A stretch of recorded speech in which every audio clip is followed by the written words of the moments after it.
A day shy of her 100th birthday, Katherine Johnson sat with hundreds of friends, family members, and fans at West Virginia State University and Institute to celebrate with the unveiling of a statue and a scholarship dedicated in her honor. What makes Katherine so extraordinary is she not only prevailed while segregation failed, Dr. Johnson has continued to persevere and thrive with the gracious poise and clarity that defies mere words of explanation, let alone definition, said Yvonne Cagle, keynote speaker at the ceremony and the Space and Life Sciences Directorate at the Johnson Space Center. So what can you say after a century, about someone like Dr. Katherine Coleman Goebel Johnson, our very own global genius? Let's see, you say nothing. You don't say anything. You listen. Johnson began attending WVSU at age 14, when as a black woman she was unable to pursue further education in Greenbrier County.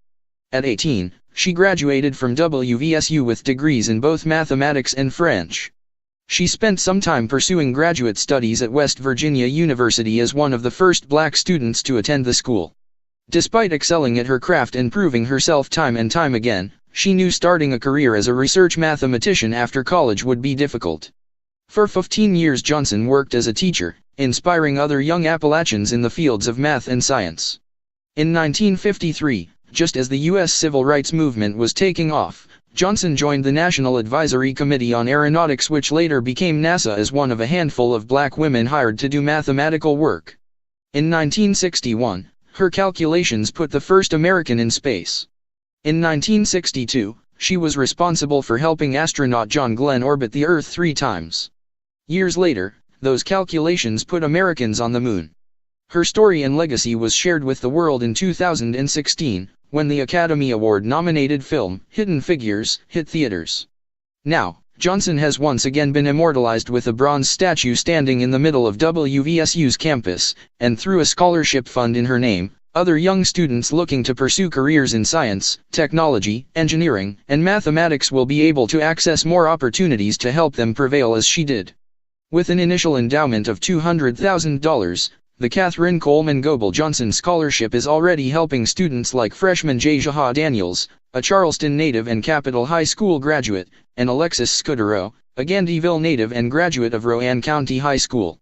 Daniels, who is studying biology, said she was shocked when she learned she was chosen to receive the scholarship.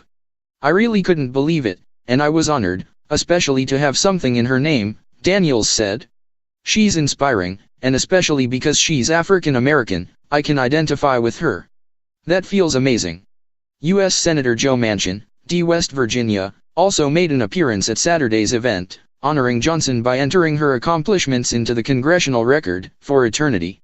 "It is my hope that the students who pass by this statue every day will be reminded of Katherine's legacy and will be inspired to keep their passion for knowledge alive. Every one of our female leaders in West Virginia are an epitome of strength and advancements in their fields. They serve as inspiring role models for the next generation, and that is due in great part to the women who broke ground in generations past," Manchin said.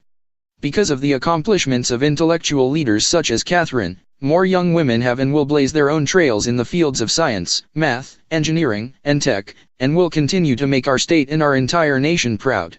75 of Johnson's children, grandchildren, and great-grandchildren came from all over the country to see her statue unveiled. "I hope this statue does what we would like it to do, and that's inspire students for years to come," said Joylette Heilich, Johnson's daughter.